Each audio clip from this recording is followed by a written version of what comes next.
Hello, everyone, and welcome to Masters of Digital Transformation, a podcast from AIM10X dedicated to uncovering the stories behind the world's leading change agents and the most valuable learnings from our community of global innovators. I'm your host, Caleb Masters, and as always, we're here to provide you with actionable insights from today's greatest thought leaders to guide and accelerate your journeys. AIM10X is a knowledge and networking hub for leaders passionate about digitally transforming enterprises for better decision-making and a better planet. You can learn more by heading to aim10x.09solutions.com. In today's episode, we are joined by an AIM10X community member, Tracey Allen, the Vice President of IT Procurement at Nokia, to discuss building teams and developing the leadership required for a successful digital transformation. We'll start by talking about how Tracey arrived at the exciting chapter she's in right now in her career at Nokia, before learning about how she built her IT procurement team and unlocked their potential to deliver results while working remotely during the pandemic. We'll also cover the importance of developing and retaining top talent to address the unique challenges of global digital transformations. And then we'll close out the conversation by taking a look at why listening and leading with empathy is essential to maximizing your team and department's performance. I'm really excited to welcome Tracey Allen to the show. For those of you who haven't had the pleasure of connecting with Tracey, Tracey Allen is a human-centric business leader whose mission is to drive performance and growth with people. She is known for empowering global teams and building trust to maximize performance. And as Vice President of IT Procurement at Nokia, she's driven organizational change and led significant transformation projects. She is skilled at developing innovative solutions and supplier negotiations to avoid costs and maximizing profits. Tracey, welcome to Masters of Digital Transformation. Thanks for having me. I'm super excited to be here today. Wonderful. Well, of course, Tracey, we're thrilled to talk with you a little bit more about building and leading teams because ultimately, digital transformations, these are massive undertakings that really can't be done without the people who are in the trenches doing the work, but also the leaders in place to help with that. And even then, not just any talent can meet the demands it requires to change the way that supply chains and businesses operate. We're going to talk a little bit more about that here in a moment. But first, I wanted to take a step back and learn a little bit more about your career. What led you to the world of IT procurement? In the past 20 years or so, I've spent a lot of my time in the hardware space. Nokia is known for building switches, IP, optical, and I spent many years doing the hardware space, which is very interesting, has a lot of supply chain pieces to that, and became kind of an expert in that field, but felt like I was missing the piece which is around software and services. And so I had an opportunity probably about 3 years ago to move over to the IT organization and build an organization there for procurement, kind of bringing that end to end into the digital office. And that was like really exciting for me to fill that gap that I've had as a procurement expert and not having that software and service level piece to me. That was really important. Growing and learning is really a key thing for me in terms of keeping the pace. So that was a good opportunity for me to step into that. I can imagine transitioning from more of a hardware to everything's in the cloud is a considerable challenge to take on, which really leads me to my next question. I mean, what would you say is perhaps one of the biggest challenges that you've faced in your career so far? I would say that being a woman and also not being an engineer through my career has probably been imposter syndrome, which, is nothing but my own challenge, nobody else's fault for me not being an engineer or being a woman or having the beliefs that I wasn't as good as others. Being around engineers and working with them, it's key in tech, and it's very well known that they're kind of the center of the company and creation and innovation. So obviously spending a lot of time with them and being part of their solution and supporting them, I always felt a little bit less than them or not as important. I was challenged with that for many, many years, and I wouldn't say it's completely gone. I think we all have some imposter syndromes that exist depending on our situations that we're in. I would say that what I've learned through that whole process is that I bring value in different ways to the organization. Actually, I've had a leader that always told me, we have thousands of engineers. That's not why you're here, actually. You're here to help us develop product at the right cost, at the right margin, and really kind of help us bring our product to market. And we need people and functions around us to do that. Engineers have a specific skill and talent, and it's not encompassing of all the other things that's required to bring a product out to market. So I think that I would say that's probably my biggest challenge, but I've worked on that for the last few years to try to overcome that. It still exists depending on the situation. Imposter syndrome, especially when you're operating at the level that you are with teams of your size, I think is a really major challenge that a lot of executives aren't openly talking about. So I really appreciate your transparency there. Clearly, you've had massive impact in your organization. What was like the key to helping you overcome the imposter syndrome challenge? Having good mentors around me, right? And having a really strong network is something that I believe is really key for many people that are striving to go into leadership. I think that having good mentors around me, holding a mirror in front of me, telling me, here are your strengths, here are your areas you need to improve on. Those strengths gave me the confidence that I needed to just keep moving to that next level. So I would say that having mentors and a network that can reflect back to you the things that you're really good at or the areas that you could work on has been instrumental for me to keep moving. That worked for that period of time. There's what gets you to A will get you to B, but that doesn't mean it's going to get you to C. So through your kind of journey as you evolve as a leader, certain tactics work to get you to that next step. Those things were really instrumental for me as a young leader.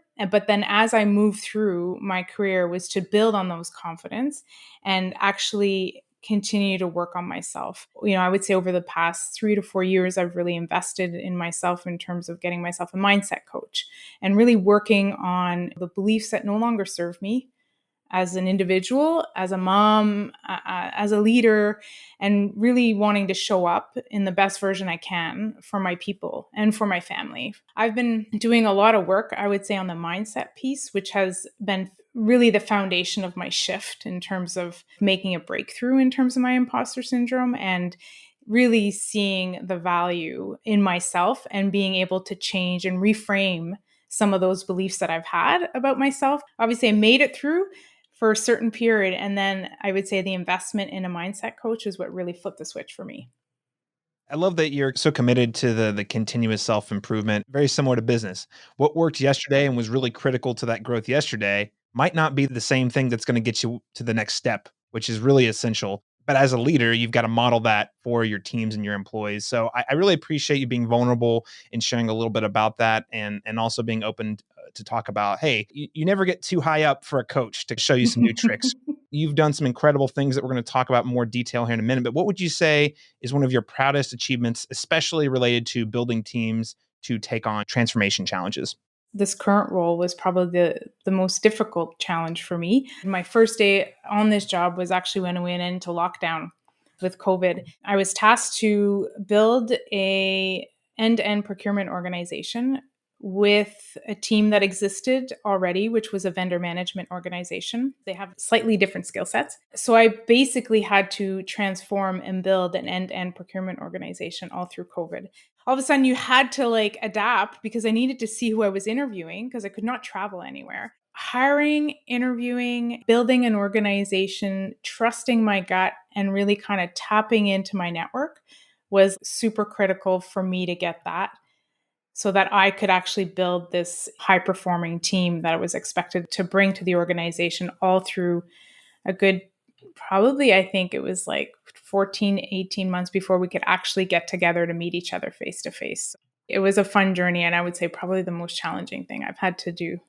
Right, because I mean, you're not just talking about, "Hey, we're executing these business plans." It's not just the work, it's the relationship building. That's the thing that's been very challenging, I think, for many businesses across industries is, "Hey, how do I really make an authentic, genuine connection with my employees who I haven't met yet?" Building new teams, and you're talking about not only building a new team, but actually taking an existing team and sort of reworking it, recalibrating it. This is gonna be a huge undertaking under any circumstance. How did you approach perhaps either identifying the existing talent within your team and also recruiting new talent and engaging with them to kind of nurture those critical relationships that were essential in this remote environment? So the first part of the question was, understanding who is in the team, right? And what the skill sets I have. So for me, it was really important to kind of tap into the organization and the people that were the stakeholders of those people, so that I could get a perspective that wasn't just maybe the management at the current time, but some of the stakeholders, to give me some context around what works well, what doesn't work well, what are the skills that they're looking for, and what do they have today, and where's the gap, so I could really see where we had some disconnects or where things were working really well. So obviously tapping into your network is really important, right? Getting a perspective from the people that are using the service was really important for me. So I did spending a lot of time with the stakeholders and the customers to understand, like, what is it you're looking for my organization to do, and where do we have gaps, and where are we doing well, so that I could understand. And at an individual level, understanding I needed to do some refresh and some upskilling, I had to work this all through the plan, right? So on top of taking an outside perspective, I also spent a lot of time with the people, and that was over the phone, unfortunately, or over Teams, right, or WebEx at the time. So we spent a lot of time connecting. So lots of skip level interviews, lots of one-on-ones, and really kind of strategizing what do they want to do too, right? It's an opportunity for them to also express, hey, you know what, this isn't my dream job. I'd like to try something new, or I'd like to do something different. So taking all that feedback was really important for me to understand, what do I have today and where do I need to go and how am I going to get there, so I could really fill in those gaps. And then after I knew where my gaps were, then I could actually go back and start recruiting people, right, in my network that I knew. So starting interviewing and figuring out like where they could fit in. I really believe that it's important to really leverage people's strengths, right? So I try to fit the strengths to the roles and really get them good at that, so that their weaknesses become irrelevant. At the end of the day, that's what you want, because everybody has them. But if you're so strong in certain areas that are really key to the roles, people don't even notice your weaknesses. That's what you want at the end of the day. For me, it was understanding where I needed to have those gaps filled and trying to find those in the people and listening to people. We're a 90,000 people company. So there's tons of people that know people. And so I spent a lot of time tapping into different people's perspectives so that I can get an opinion formed on what do I need and what do these people have that we can actually turn into gold in our organization. So I would say there was lots of listening, lots of understanding about where people want to go, what are the skills I currently have and where my gaps are, and then trying to find that through the organization. So I spent a lot of time on the relationship piece, because without that trust foundation, it's not very useful to be able to move forward in an organization and really create that high performing team that you're looking for.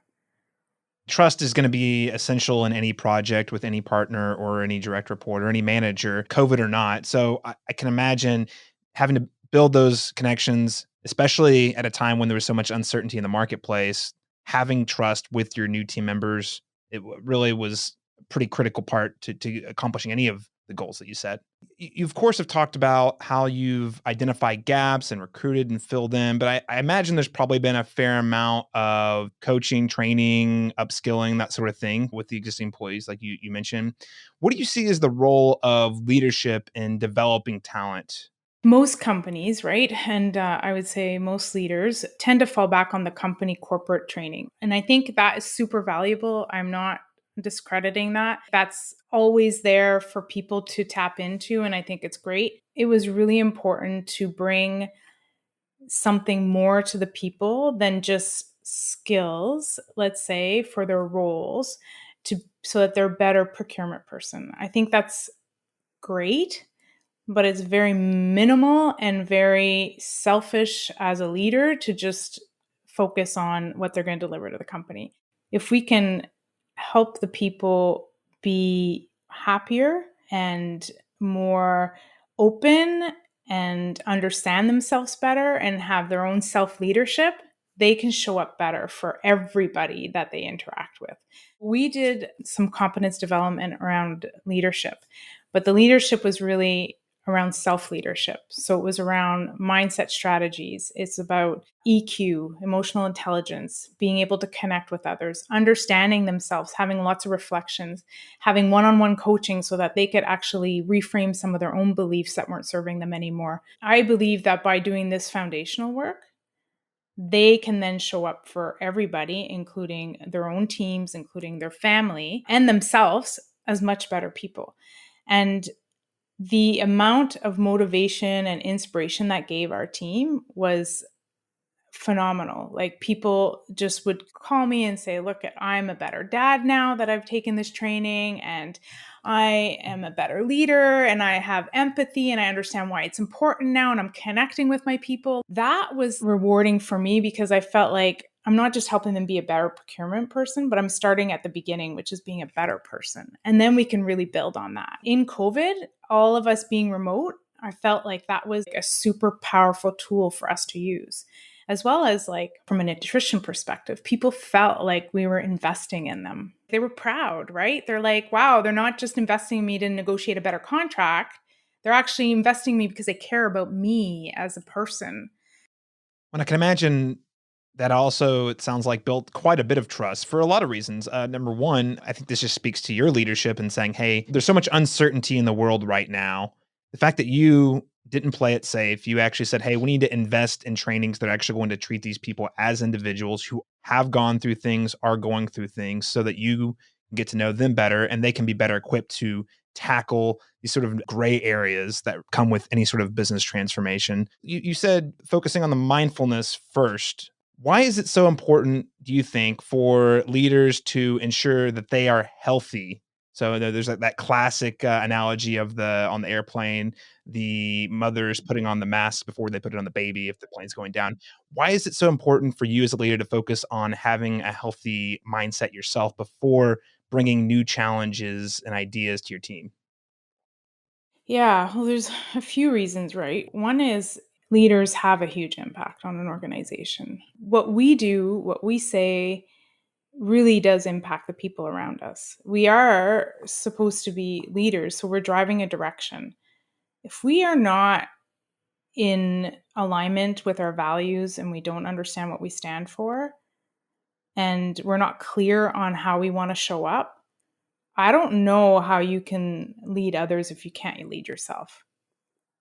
And the fact that we can really have a negative impact on people if we show up in a not appropriate way or in a toxic way, I can derail and demoralize many of my people, which will affect the outcome of the business.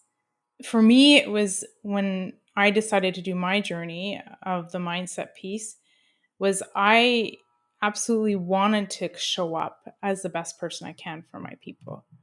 And I knew that I had beliefs that were not serving me anymore and that were not allowing me to make the best decisions, or they were holding me back because it was kind of sabotage. Doing that work now allows me to put things in perspective because I have changed the way I see things. Being in tech too, we have tons of highs and lows in business, very cyclical business. It's so important to have that clear mindset where you're showing up in the best version of yourselves to serve your people, because that's what leadership is all about, right? At the end of the day, is that we're there to serve and support our people to execute the outcomes of the company. We're not all the same. Just because you're a leader does not make it that you're going to walk the talk, that you're going to support your people. You're there generally, I would say, is what I've seen. Leaders are promoted because they're very good at what they did. And that could be delivering a product, it could be designing a product, but that doesn't define you as a leader. It defines you as an SME, and then leadership skills need to come on top of that. I think that's a great observation. I appreciate you sharing that. Oftentimes, we don't think of leadership as its own set of skills. Oftentimes, these are just wildly different skill sets: the communication, the relationship building, the trust, fostering a culture of empathy, as you've already outlined. What would you say are some of the other key ingredients to the success that your team saw at Nokia? Yeah, so you talked about empathy, and I would say also having compassion. People were at home with kids running around the house, trying to share offices. It was just a very new way of working. And I think that, we had to learn how to be flexible and be on at certain times and get our stuff done in different times, try to work that through the schedules that we had without even knowing each other. I think listening was big, being able to understand where people are at and try to meet them there and figure out where they want to go. I also think that we needed flexibility. That is so important in terms of this going back to work discussion that we're all having, right? I think all companies are having that. And the problem is everybody's kind of adjusted to having the flexibility of working from home. So I think that's another piece that we haven't quite figured out, but we had to be for sure during COVID, right? You had to have that flexibility because people still had all this stuff going on at home, and that structure, that framework, we lost that during the pandemic. One of the things that we practiced all the time is trying to turn on your camera and trying to make that connection, trying to create environments where we can have a safe space to talk about things like a coffee and connect. I continuously do like skip levels, try to get down in the organization to see how people are really doing. And then you have your regular staff meetings and even just checking in on people. I love Teams for that, right? Just sending a quick little note. Hey, are you doing okay today? If you need to talk to me, just ping me. Making that connection and letting people know that you're there. That was big because, like I said, going through COVID, everybody was going through so much. We were there for each other. So I also think that also helped us build really strong relationships with each other, right? At the really kind of connecting with each other at a very much deeper level than we would maybe if those things didn't happen, like COVID and the war, because it sometimes in difficult times like that, we may really make those connections to support each other. Carving out time to just be people, to get to know each other as people, the coffee chats, you mentioned skip levels, being able to forge those relationships with people who maybe aren't seeing you every single day. I appreciate you sharing a little bit more about how you've built successful teams, really fostered a healthy, transparent culture of trust. I'd like to hone in a little bit more specific on the industry you're in now, though. What would you say makes the world of IT procurement uniquely challenging? That's a really great question. What I've learned, especially in IT, is that the technology is changing all the time. The needs are changing all the time. And it's a very different market than hardware, where hardware processes get tweaked and improved and the cost goes down. Funny enough, it's a very resource business and software, and the prices go up. So it's a very interesting dynamic that I wasn't used to. And then the digitalization of procurement. There's an expectation that we need to digitalize and create efficiencies in our organizations. I think that's for everybody. We should be doing that. The evolving technology and the demands, and being in tech as well, which is a very cyclical business, makes it really challenging because it's go, stop sometimes. So transforming can be really challenging, right? And so where I spend a lot of my time is helping people understand what we do, because I think that piece is sometimes misunderstood. It's a little bit more challenging, I would say, in the IT space than it would be in the hardware space. You put it well. You're having to educate people who maybe are not familiar with the day to day on exactly what does this role do? What value does it add actually strategically? Like you said, it's a very strategic position. I want to turn the attention back to your team members though, because we've spent a lot of time today talking about how the team structure and environment that you've built for your teams. Why is it so important for your team members to feel supported by you, as you've already talked about, and prepared on that human level before addressing a lot of these highly technical challenges of a digital transformation? Goes back to kind of what we talked about. It's about the human aspect, right? If people don't feel safe, feel trusted, feel valued, all these other things, these other outputs that are expected may not be maximized. So for me, it's all about the human piece of it. So making sure that people have everything they need, making sure they know I'm there to support them. That has always been important for me, and part of my history of why I stayed with procurement and kind of built and did different roles is that I want to be able to roll up my sleeves when I need to. I want to be able to step in and help my team members when they need support, right? We have to make sure that people know that we're there to jump in and that we value them and that they can lean on us whenever they need any kind of support, right? So for me, I spend a lot of time always offering that support so that they feel comfortable, because if they feel safe, then they will take risks and they will create and they will innovate. But if they don't, and they're afraid of failure and they think that they will be reprimanded for failures. I mean, how do you get any growth out of that? There's no growth, right? So people won't try things, they won't take risks, they won't bring ideas to the table. So for me, I think that's like the foundation there in terms of making sure that that is well known in the organization and that I'm going to support them and back them up. I would like to hear a little bit more about, maybe to turn it around, like maybe some of the lessons that you learned from your teams when it came to driving change management initiatives through the technology, as we've already alluded to here. What would you say are 3 key lessons that you've taken from your teams? I would say this goes for many other topics too, but you have to be really clear with your expectations, right? As a leader, I felt like I've done that before where I know what I want, but maybe I didn't articulate very well to my team. So for me, it was like be very clear with what the expectations are. I would say expect things to move around. Expect buffer in your plans because things will change and not everybody will be on board right away, and spending time influencing and convincing and selling the story on why people need to change or why we're doing this mission or whatever your change management is. Don't underestimate the time it takes to influence people. I think leaders sometimes think, well, I got an idea, I'm just going to blow it through the organization, but nobody's on board. You're not getting the best outcome. Those are 2 out of the 3. And then the other thing I always try to take time for is feedback. How are we doing? How do you feel about this? Is it still going the way that we thought? Is there a better way of doing it? And then being able to integrate that feedback as we move forward so people feel part of the solution. I try to do that. It's way easier said than done because sometimes you do have to move forward and sometimes that can get sticky. And so sometimes you just have to say, okay, team, we got to go. So trying to balance that, I say those were probably the 3 lessons that were probably the ones that I learned. And I keep learning them over and over again, I would say, as we move forward. Right, and that last one that you said there, feedback, being able to both receive and digest and implement feedback, just, again, is a really essential role for listening. And again, when you're having to pivot quickly, as in technology you oftentimes do, especially when they're implementing new tech, being able to take and apply that feedback in a meaningful way is a really good takeaway for our listeners, especially those who are looking to adopt new technology. Tracey, thank you so much for sharing your career experiences and also providing a lot of really great, meaningful advice. Just to close today's conversation, I wanted to bring it back to you and get the final word. For our listeners today who are leading teams and transformation initiatives, what parting words of wisdom or key learnings would you share to sign off? It's really about modeling the way for our people, walking the talk, right?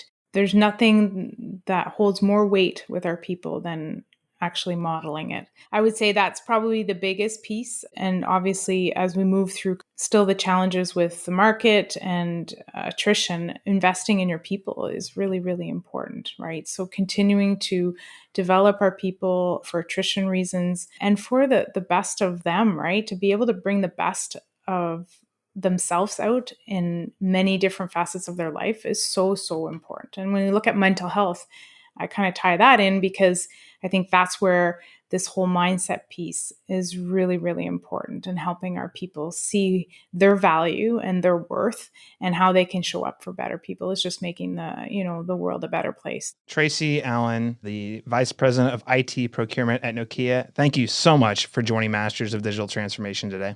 Thank you for having me. And thank you, listeners, for tuning in to today's episode featuring Tracey Allen, the Vice President of IT Procurement at Nokia. We talked with Tracey about how to build teams and develop the leadership required for a successful digital transformation. Now, if you enjoyed today's conversation and want to learn more from the world's leading change agents, you can join our community of global innovators by heading to aim10x.o9solutions.com and signing up today.